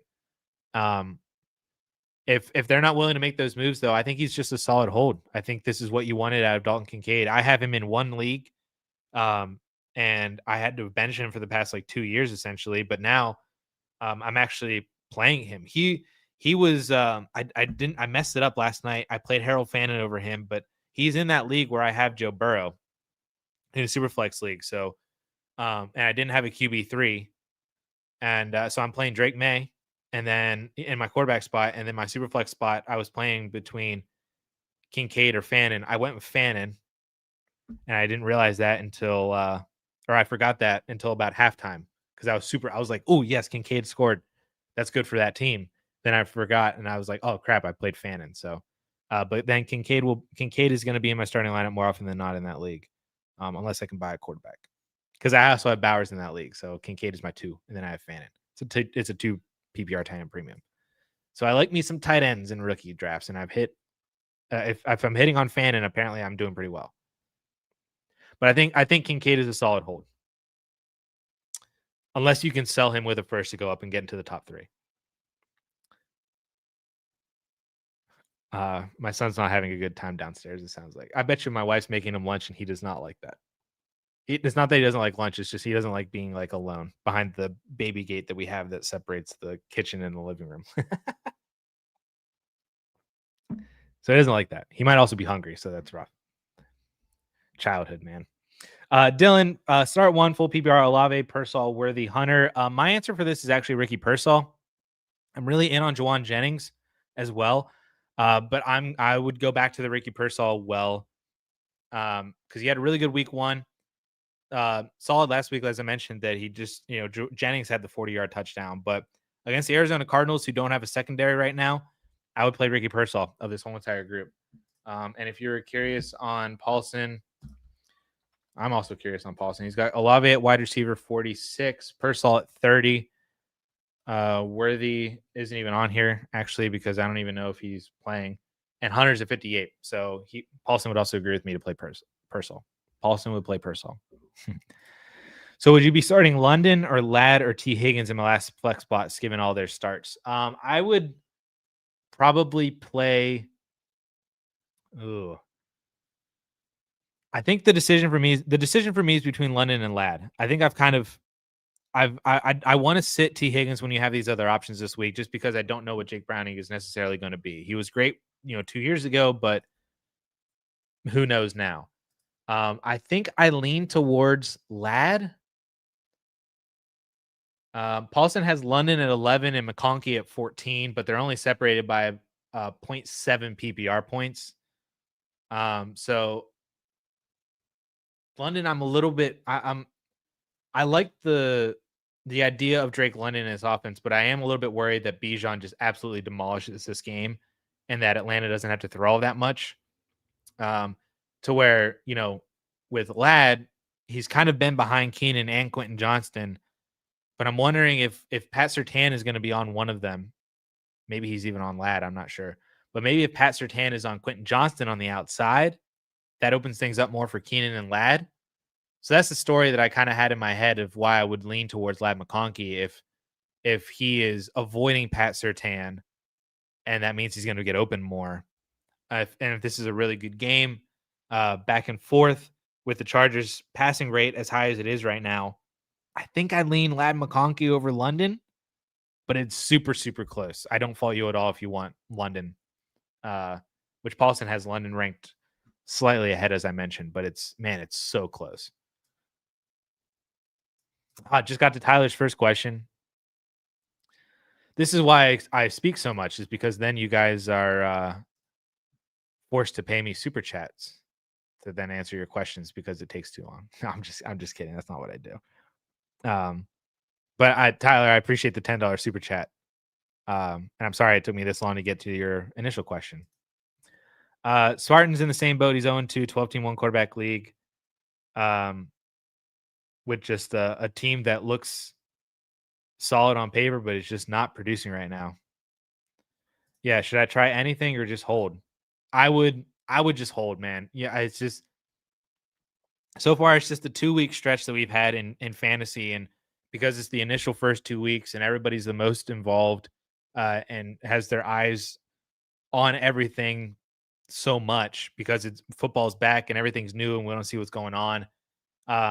People do tend, I think, to overreact a little bit to what's going on, and it's just been a rough 2 weeks for all the players that you had. Like, with rough 2 weeks for JJ, even though you had Neighbors break out last week, and JSN's been great. Harrison was good week 1, not good last week. London hasn't been all that great. Hasn't been all that great. Brock's been fine. May has had one good week, one bad week. Caleb's had one good week, one bad week. Henry had one good week, one bad week. Hall had one good week, one bad week. It's just the nature of the specific player combination of your roster. So I don't think there's anything you could do, honestly, because it's this roster is great from a contender standpoint, but then also really good from a long-term dynasty standpoint with the wide receivers that you have: JJ, Neighbors, JSN, Harrison, London, Brock. But then you have the win now assets of Derrick Henry and Brees Hall and Mike Evans. And is that Javonte Williams as well? So honestly, I don't know how you're 0-2. Must have just been two rough opponent matchups. I would just hold. Just hold it and see what happens. Take this roster well into October, see where you're at, because I think you could be in that same boat as if this is in response to that other conversation I was having, to where if by the end of October you're 5-3, 6-2, I wouldn't be shocked, honestly, with the players that you have. And then you're in a completely different situation.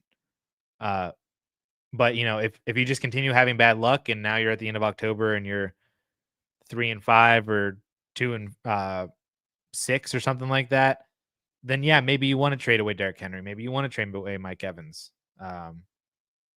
Trade away Javonte if that is Javonte. Then that's the conversation. So just be ready for anything, but keep going. Just stay the course. You just had two rough weeks, and keep going. James, hey Addison, not related to start sits or trades, but wondering if you'll do a video on your marker system late in the college football season, maybe week 9 and 10 before fantasy league trade deadlines. Ooh, that is a great idea. Hold on. I have my in season schedule coming up here. So you said maybe week 9 or 10. What week is that? Or what's the date of that?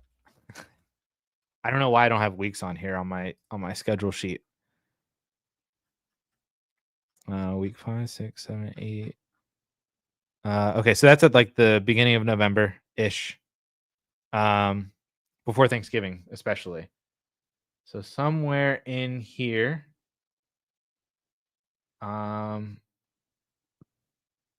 Yeah, I bet you I could fit that one in there. Let's move that there. We'll put this a marker update for there at the beginning of November, that first week of November, which I think is week 9 or 10. I don't remember now. I'll close off the tab. First week of November. It's on the schedule now. Which is good. So then I'll be able to pull that data, and that'll be relatively toward-ish the end of the college football season, to where obviously I'll have to update for the last couple of weeks and then for the college football playoffs and other bowl games and stuff like that. But that's a pretty solid point to where we have about, I'd say 75% of the data for college football, to where we could start creating really good conclusions from that marker update, but then it would also be impactful for dynasty leagues before trade deadlines and stuff, like before Thanksgiving. So, James, that's a phenomenal recommendation, and it has now been added to the schedule. So appreciate it. Yeah, we'll take a look, because like I said, I do think this 26 class can low key be better than people think it is. I said that earlier coming into the season. I said that. But we've had some pretty good performances out of potential 2026 rookies.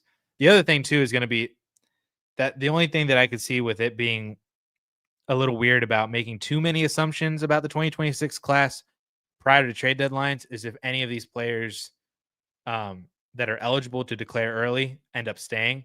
Like I could see Justice Haynes, for example, I believe is a junior this year, the running back from Michigan. He's, in my opinion, a top. He might be the RB3 in the class, RB4, I think at worst, depending on what CJ Baxter does, who's another good example. Like those two running backs right there, the running back class entirely could almost hinge on those two players' decisions, to where, the 26 class could look really good because you've got Jeremiah Love and Nick Singleton. Then you've also got Justice Haynes and CJ Baxter and then Jaden Ott and all these guys. But then if those two guys, if two of those guys stay, then we're kind of like, oh, well, crap, So that's kind of where the 26 class, I think, hinges on whether it is a really good class or not, is if some of these early declares end up actually declaring or not. But I love the idea, and it's thrown in there at the beginning of November, for a 26 class marker update. Great idea. Thank you. Ooh, almost spilled my water. Sam, would you trade the likely 102, 103, and 202, 203 for Rashee Rice and Kenneth Walker? I'm contending picks are not mine. Yes, I would. I think Rice for the Rice versus that 102 is a little iffy. I'd probably still lean like Rashee Rice's upside. I think is well over that. So I think leaning Rice there. Walker over second is, I think that's a pretty easy Kenneth Walker. So with the combo package and the fact that you're contending, you can get Kenneth Walker for now, Rashee Rice for the later. Take Rashee Rice and Kenneth Walker for those picks. Oh, did I miss I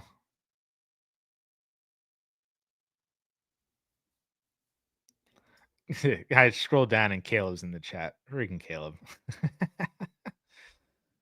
All right, where did I leave off?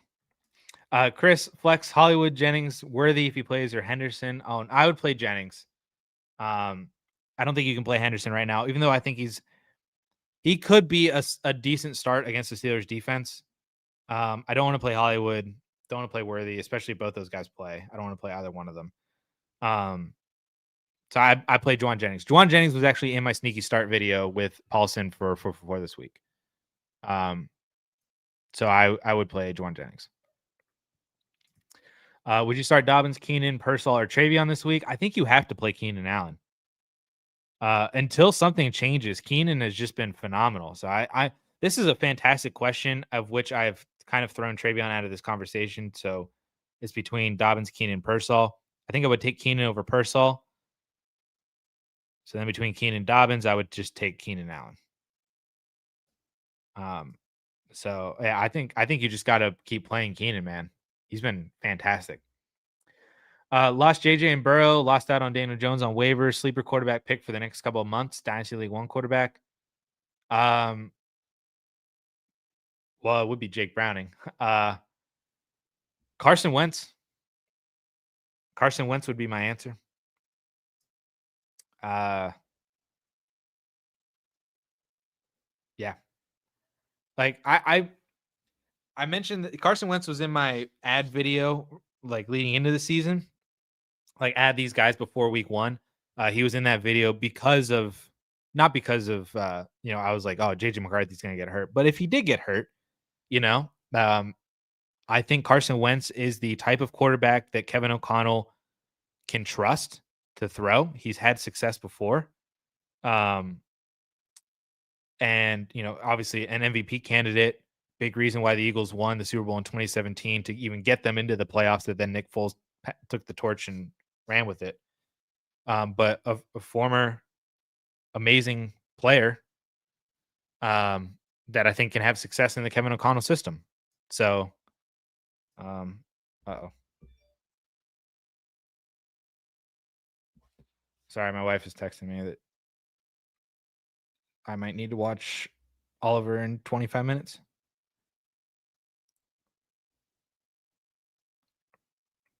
Maybe he can join me up here. If we have to keep going, but I'm going to try and fly through. I would like to be done by 2 anyway, so maybe we can fly through this. But Carson Wentz is my answer. Would you start Odunze over London or JSN this week? I would not. I would not start him over JSN. JSN's just insane.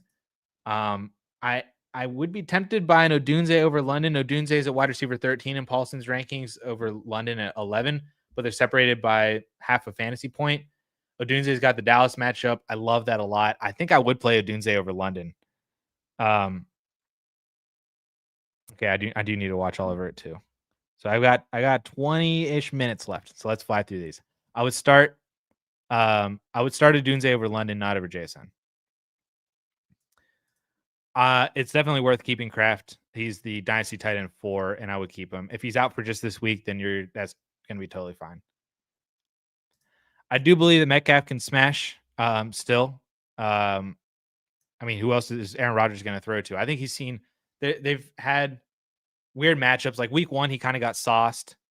Last week, Seahawks' secondary is relatively decent. This week, it'll be interesting to see what he's able to do. Why am I blanking on who they play? In New England. So he's got Christian Gonzalez this week. That's right. So there's been some rough cornerback matchups. But I think he can still smash for sure. Trade Chase Brown and Ibuka for Bucky and Wandale. Nah, I would keep Chase Brown and Ibuka in that one pretty easily. Have Worthy as my 5-6 in Dynasty. What would you recommend I sell him for? So I don't mind selling him. This is kind of like that Waddle discussion where I was saying if you could use Waddle, in this case, it would be Worthy as a springboard to move up. And if you can move up into the Rice range, if anybody's worried about BTJ, Tet McMillan, Odunze, Marvin Harrison Jr., even going from Worthy over to Zay Flowers, I think would be fine. Lad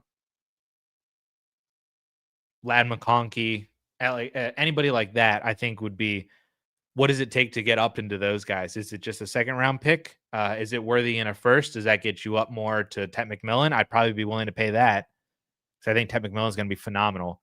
So that's where I stand with Xavier Worthy. He's still a fine wide receiver 5-6. So like, I'm not opposed to just holding him. There's no rush to sell him, but can you springboard yourself into a better wide receiver? 50 calorie uncooked ramen, low of the lows, man. Dude, low key, I have also done that before. It's not bad. It's crunchy. Had the first question with the great team. What's funny is I'm currently in 3rd place. First place is, well, that's a really good team too. So, yeah, you are. I mean, you're just as good of a contender though. So, they've had the really good first 2-week performances. DP start sit Ibuka or Marv. I think you got to keep playing Ibuka. So just keep going there. Sorry, I'm flying through this. If anybody didn't hear, I have to watch my son in 20 minutes because my wife also works from home. She has a meeting now at 2:00 that she didn't know about. And it seems like she's got to be like, it's an on camera, have to talk kind of one of those meetings. So that's why I'm flying through these questions a little bit quicker.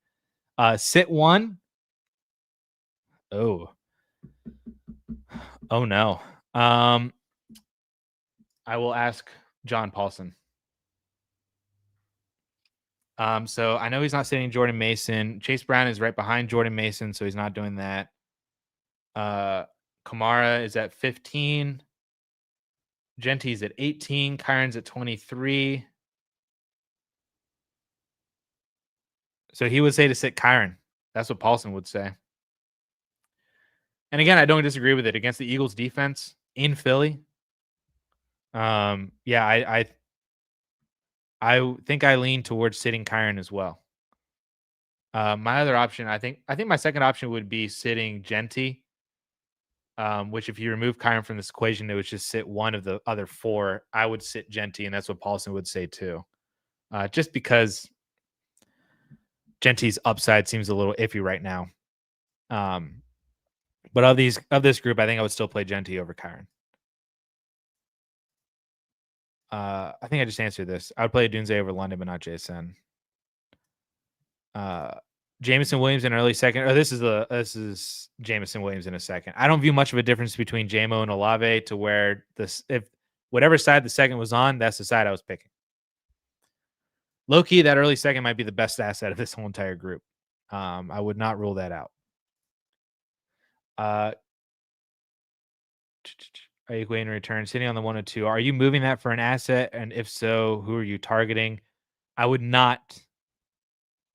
I currently would not. If you're waiting for all those guys to return and you also lost Joe Burrow, 2025 just might not be your year. And if you're already 0-2, like if you're 2-0, 1-1, maybe we could have a discussion, especially if you're 2-0. But the fact that you're 0-2, you're already behind the 8 ball. You've now lost Burrow and you're waiting a few more weeks for all those guys to return and you have the 102. I would probably just sit on the 102 still. Maybe the answer changes in a couple weeks, but as of right now, I think I would just sit on it. Stroud, Kyler, Caleb, pick 2. I'm sitting, probably sitting Kyler. Low-key likes CJ Stroud this week against Jacksonville. Paulson would say to sit Stroud. I don't mind that either. It was between Caleb was the start for me. And then Paulson said Kyler. I don't mind it. But Stroud has historically beaten up on bad defenses, of which Jacksonville is. They're actually the worst defense against quarterbacks. So I do kind of like Stroud this week. And I'm kind of done with Kyler Murray. But Kyler has the rushing upside that CJ Stroud doesn't have. So I understand that. Paulson would say Caleb and Kyler. I'm not disagreeing with it either, but I don't mind the start of CJ Stroud either. So I don't know if that actually helped you, Nolan. I'm sorry. But Paulson says Caleb Kyler. And if he's wrong, blame Paulson. Steve, start 2, Jefferson, Jason, London. I would sit Drake London. Jason's in for sure, and I'll start Justin. I'm not sitting Justin Jefferson. As a team with no running backs, but somehow looking like a playoff team, would you try to buy Aaron Jones and or Chubb cheap, or just hope a handcuff gets more work? I'm in on buying Aaron Jones cheap. I don't think I want to go buy Nick Chubb cheap. He just doesn't seem like a guy that's going to hold onto the leash super long. Aaron Jones might not have much of a leash whenever he comes back, depending on how Jordan Mason produces too, but it's still Aaron Jones. And he can have solid receiving. And I think like if you told me Chubb was the full RB1 in Houston, kind of like how he has been, but basically the RB1 in Houston, but Aaron Jones is the full RB1 in Minnesota. If Jordan Mason were to get hurt at any point, I would really want Aaron Jones more than Nick Chubb. So I'm in on buying Aaron Jones. And then maybe if you could buy a Jalen Warren cheap or buy an extra handcuff to improve your odds there, like a DJ Giddens or something like that. I like the shots on more handcuffs potentially. And if your team is that good that you're a playoff team with no running backs, as you say, you might not have to do all that much. And if one guy just comes out, then you're sitting pretty. Nick is asking to start Wan'Dale or Quentin Johnson. Also thoughts on packaging him for another wide receiver. I would love to package both of them for another wide receiver. This week, I think I would still play Quentin Johnston. I did mention that I'm a little concerned that QJ might get Surtand. Let's see. Paulson has Quentin Johnston at wide receiver 38. He's got Wan'Dale at wide receiver 35, though. So Paulson would say Wan'Dale. And I don't hate it. I lean on Paulson heavily for my start sit questions because he's so accurate and is so plugged into all these projections. So that's why, like, if I'm shifting my opinion because of what Paulson says, I trust John Paulson that much. I like the Wan'Dale start. I did mention I'm a little bit concerned that Quentin Johnston might get Pat Surtain if he's on the outside more than Keenan and Ladd. That Quentin Johnston might get Surtain's matchup more, and that's gonna. I don't think Quentin Johnston wins that matchup often. So I don't mind Wan'Dale, especially if they're going to need to throw a lot against Kansas City. You might get some some cheap PPR points too, to where he gets you there from just receptions, and then Quentin Johnson, you kind of need more of a big play. So I'm good with Wandale. Paulson would say Wandale. I would start Genty. The half PPR leans me more towards a running back anyway, but then I just trust Genty's volume more than I do BTJ's right now. So I lean Genty over BTJ here. Oliver, yo, Addison, great to see you on the channel again. Great to be live again on the channel. Any screaming rebuilder buys right now? That's a great question. Caleb Johnson might be one, honestly. Alec could be somebody like that. Maybe you want to buy low on a Josh Downs. Maybe you buy low on a Luther Burden. Jaden Reed. Honestly, if you can buy low on Brian Thomas Jr., depending on if that person's really freaking out, you could do that too.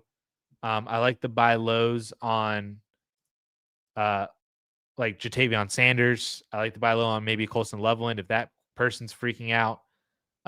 Still buying on Brenton Strange, still buying on Mason Taylor. Or, Joe Burrow could be somebody too, depending on who your quarterback is now. Maybe you could flip them for Joe Burrow. I've seen some pretty crazy Joe Burrow trades. Like somebody traded Burrow for Dak straight up, essentially. I've seen people, we had one with Burrow for Fields plus. Depending on who your quarterback is, you could go try to see if you can get Burrow for him. Typical, got lucky with threading the needle, took a long-term approach in the startup, Judkins and Rice picks, but I'm 2-0, fourth most points, strong wide receivers. Love to see it. 226 first and 227 first. When do I start buying running backs? As late as you possibly can, because then that just gives you more information on who's actually producing well, who is healthy, and allows you to just, like I said, just get as much information as you can and spending as little as possible for running backs in a situation to where your team is already doing really well without them. And especially like if Judkins starts doing really well, you've got that. If Rice comes back in, you got another player that, could play in a flex spot over a running back. So if you're 2-0, fourth most points, you got good wide receivers already, go as long as you can and just to gather as much information as you can. Especially in terms of running back health. The worst thing you could do would be, I'm going to go buy a running back right now because I'm 2-0, I'm 3-0, I'm 4-1. So it's time to go buy a running back, and then that running back is hurt in a couple of weeks. It's not to say that, by waiting until November, that prevents you from buying a running back who could then get hurt later in the future, but it saves you from jumping in too early and then that running back getting hurt, and then now you're screwed out of 8 to 10 weeks or something like that. Versus you went for it, you get maybe a week or two out of it. The likelihood of injuries drops a little bit when you have fewer games to play, and fewer games where you need them. So I would wait as long as I can. Like if you can get into late October or early November, that's the time. Then I would go for it. Wow, there's still a lot of questions, and I got to fly through these. So I've got a hard stop in literally like 10 minutes, maybe less than 10 minutes.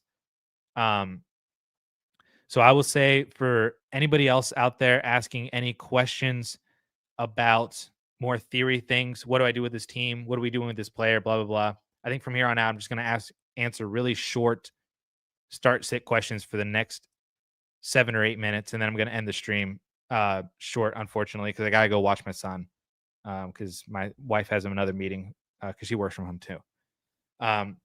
But you can join our Discord channel, the DLF YouTube Discord, which I'll throw that link down in the description here or in this or in the comment section. Join in there, and then I'll be in there all the time. Other people are in there too that answer all the time. Or you could just ask a question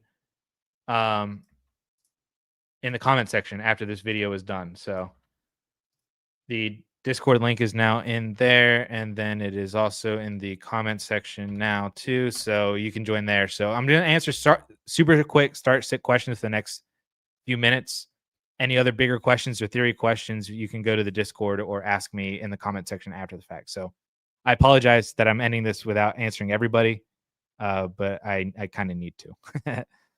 So I apologize. I'll be back next week though. So Caleb, I'm not answering your Brian Thomas Jr. question. I'm sorry. You can just text me. But we're buying Brian Thomas Jr. And my hair just grows naturally. I would trade Scatterboo for Loveland. I love this as a buy low for Loveland. So yes, I would take Loveland in this one. No, that doesn't change anything for me. Having Rice. I would still keep or I would take Henderson. Or no, I would still keep Quentin Johnson. I'm sorry. I was flipping through those. I would still keep Quentin Johnson.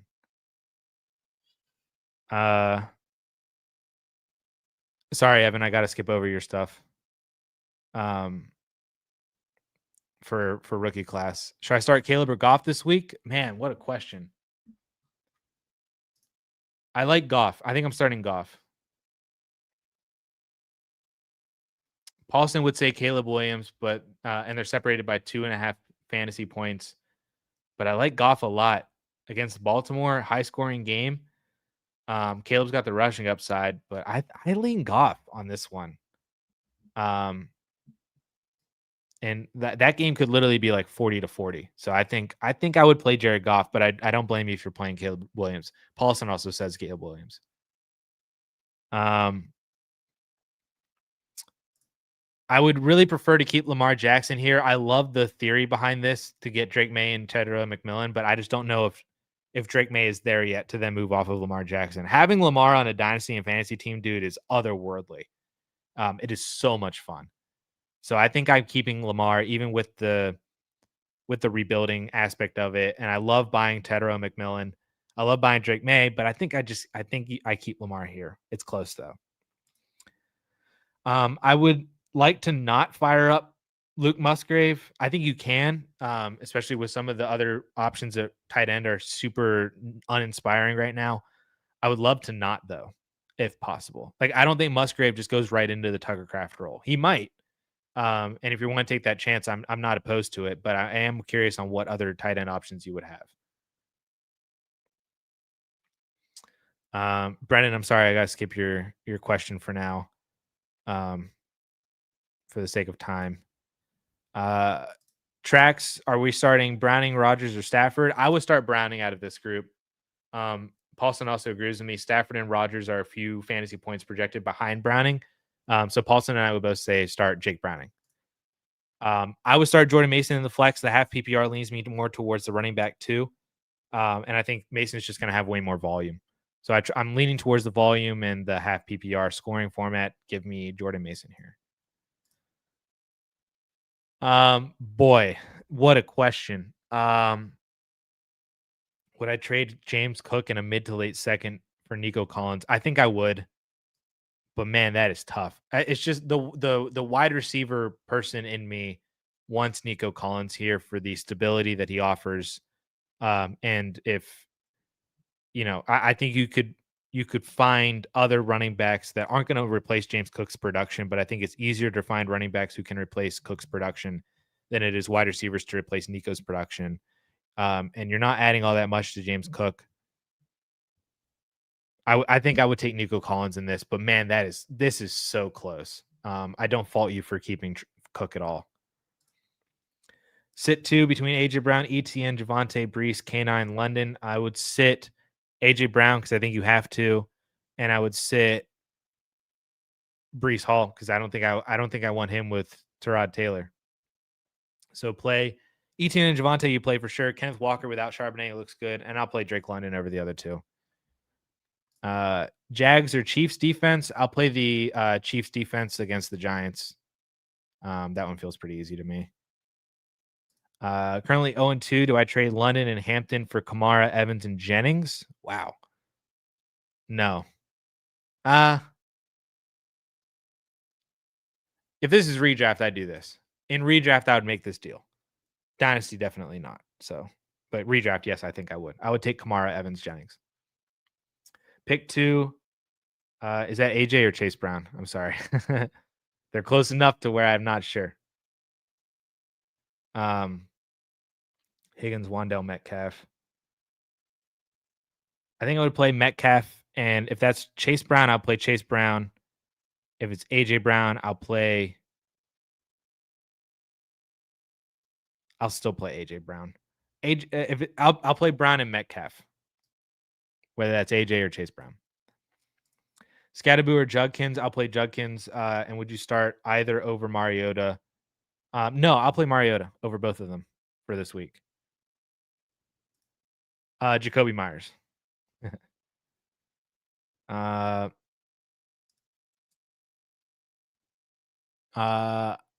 Hawkinson or Juwan Johnson to pick up backup quarterback for Daniels. No, I would drop Hawkinson of the two. I would keep Juwan Johnson. But if you're just picking up Mariota just to pick up Mariota for the week and not playing him, I would rather just keep Hawkinson. But if you need to start Mariota because you lost Daniels, drop Hawkinson. Have Daniels, how much fab would you spend for Mariota? Sorry, is this Dynasty or redraft, Andrew? Sorry, we're in that. I know I'm on the Dynasty channel, but people ask me redraft questions. This is Lad McConkey in Dynasty events. Yeah, this is a good way to sell AJ Brown right now. So I would take Lad McConkey. I would throw 30 to 40% fab on Mariota. Maybe less. You can probably get less than that. Maybe 20%. I'm not good with fab questions for Dynasty. But I 20 to 25 to 30, somewhere in there, I think is a good range for him to pick him up. No, I'm not really trying to sell Hurts.